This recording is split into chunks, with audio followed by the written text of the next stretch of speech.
Барлықтарыңызға белгілі, қазіргі заман ағылшын тілінде 26 әріп бар. 26 әріп, яғни ағылшын тілі алфавит кестесінде көріп отырғандарыңыздай ABCD, сосын XYZ, соған дейін 26 әріп. Бұл әріп, осы әріптерден ағылшын тілінің сөздері жасалады. Ал бұл сөздердің дыбысталуы осы сөздердің көрсетілген жаңағы жақшаның ішінде көрсетілген оның дыбыстық таңбаларына қараңыздар. Осы дыбыстық таңбаларындағы бұл дыбыстар, бұл таңбалар дыбыстар. Бұл әртүрлі таңбалануы да мүмкін. Бұда бір ортақ өлшем жоқ. Әртүрлі таңбалануы мүмкін.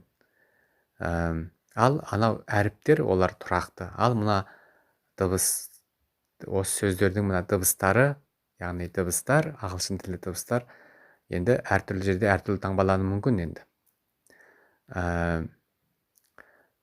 Бұл ағылшын тілінде дыбыстар халықаралық стандарт API өлшемі бойынша 45 дыбыс берілген. Бірақ кейбір оқулықтарда 48-ге дейін жіңішкелеп жеткізеді. Ал біздің бағдарламамызда америкалық акцентті Америка акцентін жетілдіру бағдарламасында ол біз о жерде 38 дыбыс. Неге бұлай біресе көп, біресе аз болады ағылшын тілі дыбыстары? Себеп, ағылшын тілі білесіздер, ол кең таралған тіл. Ғаламшарымыздың, жер шарымыздың түкпір-түкпіріне дейін таралған тіл. Сол осы тіл, ағылшын тілі өзіне көптеген ұлттардың, елдердің сөзінен, тілдерінен сөз қабылдаған, сөз жасап, сол барысында олардың да дыбыстарын қоса қабылдаған. Енді кейбір дыбыстар күрделі, дыбыстауға қолайсыз болу себебінен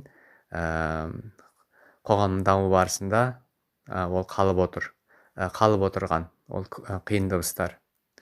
Енді кейбір біз көп қолдана бермейтін ағылшын тілінің кейбір сондай шеттенген сөздерінде ол дыбыстар бар болуы мүмкін. Енді біз жиі қолданатын оқулыққа енген ағылшын тілінің сөздерінде бейнеленген дыбыстар осы 45 немесе біздің мынау ағылшын, мысалы Америка акцентіндегі ықшамдалған 38 дыбыс. Бұл Америка, білесіздер, Америка ақш, яғни Америка құрама штаты. Бұл жер шарындағы Еуропадан, Азиядан, жерден ұлттар мен ұлыстар келіп тоғысып құраған құранды ел. Бұл жерде Африканың да тұрғындары болған, олардың да өздерінің жаңағы осы ағылшын тілін үйрену барысында көптеген, бұл Еуропада ғанау Англия сияқты емес, Америкада ағылшын тілін жаңа өте көп түрлі ұлыстар сөйлеген. Сол 200-300 жылдық мына мемлекеттің қалыптасу барысында осы ағылшын тілі де осы көптеген ұлттардың жаңағы әдемі ырғақтарын қабылдаған, әдемі дыбыстарын қабылдаған, немесе осы ағылшын тілі Еуропадағы Англияның ағылшын тілі ақшқа жету барысында өзгеріске түсіп, жаңа сан ұлтты адам кісілердің қолдануының арқасында көптеген өзгеріске түсіп, жаңа кейбір анау Еуропа құрлығындағы англиялықтардың кейбір дәстүрлі қиын дыбыстары ақштың солтүстік Америка құрлығына барғанда ақш елінде жаңағы сан түрлі ұлыстардың өздерінің ерекшелігіне сәйкес сондай өзгеріске түсіп, кейбір дыбыстар ықшамдалған.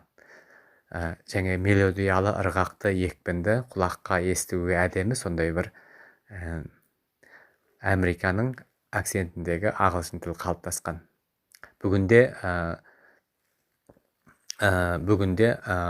әлем елдерінде осы ағылшын тілін үйренгенде көбінекей Ұлыбритания емес, қайта осы ақштың, яғни солтүстік Америка ағылшын тілін таңдайтындар көбейіп келеді. Тіпті техникаға, информация ғылымының жаңағы дамуына байланысты, солтүстік Америка, яғни ақш, Америка акцентінің жалпылаусына байланысты, көп халықтардың оны үйренуіне байланысты, әуелі Ұлыбританияның өз өзі де ағылшындардың өздері де кейбір өздерінің бұрыннан келе жатқан бір қиын дыбыстарын тастап осы ақш америка акцентіндегі ықшамдалған дыбыстарды пайдалануда.